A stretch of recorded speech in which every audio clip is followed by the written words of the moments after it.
Hi అండి, అందరికీ నమస్తే ఫ్రెండ్స్. ఈరోజు మనం చేపల పులుసుని మరిపించే కమ్మనైన వెజ్ పులుసుని అయితే చేసుకుందామండి. ఇంట్లో కూరగాయలు లేనప్పుడు, నోటికి కమ్మగా ఏమైనా తినాలన్నప్పుడు, నాన్ వెజ్ తినలేని వాళ్ళకి ఇది చాలా బాగుంటుంది. మరి అయితే రెసిపీలోకి వెళ్ళిపోదామా? ముందుగా ఒక గిన్నె తీసుకొని కట్ చేసుకున్న ఉల్లిపాయ ముక్కలు, పచ్చిమిర్చి వేసుకోవాలి. అలాగే దీంట్లో ఒక కప్పు దాకా శనగపిండి, ఒక అర టేబుల్ స్పూన్ సాల్ట్, ఒక అర టేబుల్ స్పూన్ కారం వేసుకొని కొంచెం కొంచెం వాటర్ పోసుకొని మన అట్లకి కలుపుకునేటట్లు పిండిని అయితే కలిపి పెట్టుకోవాలి.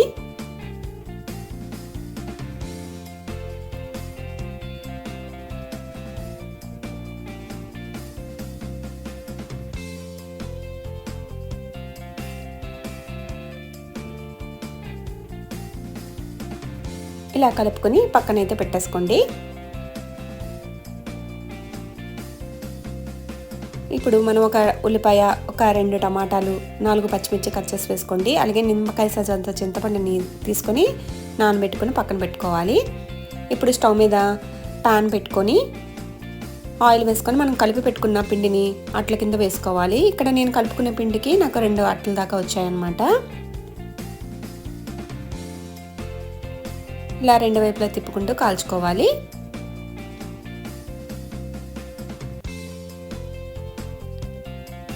ఇప్పుడు దీన్ని మనం చిన్న చిన్న ముక్కలుగా కట్ చేసేసుకోవాలండి.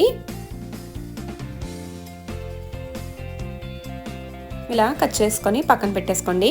ఇప్పుడు స్టవ్ మీద బాండీ పెట్టుకొని ఆయిల్ వేసుకోవాలి. ఆయిల్ వేడెక్కిన తర్వాత కట్ చేసుకున్న ఉల్లిపాయ ముక్కలు, అలాగే పచ్చిమిర్చి కూడా వేసుకొని ఫ్రై చేసుకోవాలి.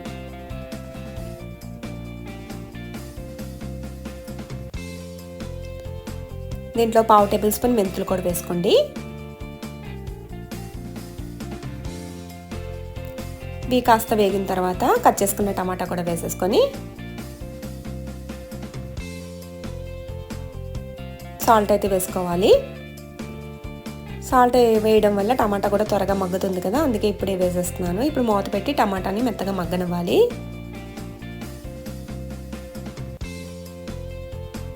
దీంట్లో కాస్తంత కరివేపాకు కూడా వేసుకోండి.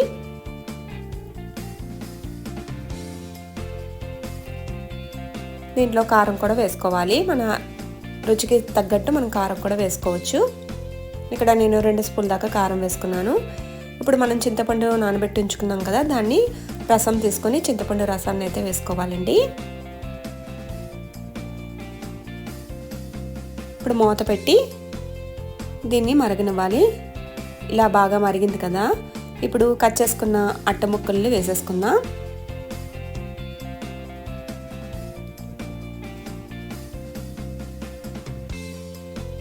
మూత పెట్టి ఒక 5 నిమిషాలు మరగబెట్టుకుంటే సరిపోతుందండి. ఈ పులుసులో ఈ శనగపిండి అట్లు నాని చాలా రుచిగా ఉంటుందండి.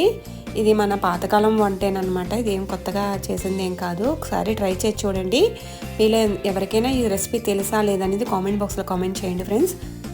ఇప్పుడైతే మనం ఇక్కడ మరిగిపోయింది కదా పులుసు, స్టవ్ ఆఫ్ చేసేసుకుందామండి. వేడి వేడి అన్నంలో ఈ పులుసు వేసుకొని తిన్నారంటే మనం రోజు తిన్న అన్నం మీద 4 ముద్దలు ఎక్కువగానే తింటాము, అంత కమ్మగా ఉంటుంది. ఒకసారి మీరు కూడా ట్రై చేసి ఎలా వచ్చింది ఏంటనేది కామెంట్ బాక్స్లో కామెంట్ చేయండి. ప్లీజ్ అండి, మన ఛానల్స్ చూస్తున్నారు కానీ ఎవరు సబ్స్క్రైబ్ చేసుకోవట్లేదు. ప్లీజ్ అండి సబ్స్క్రైబ్ చేసుకోండి. అలాగే ఈ వీడియో ఎవరికైనా షేర్ చేయండి. నచ్చితే ఒక లైక్ కూడా ఇచ్చుకోండి friends. Thank you for watching.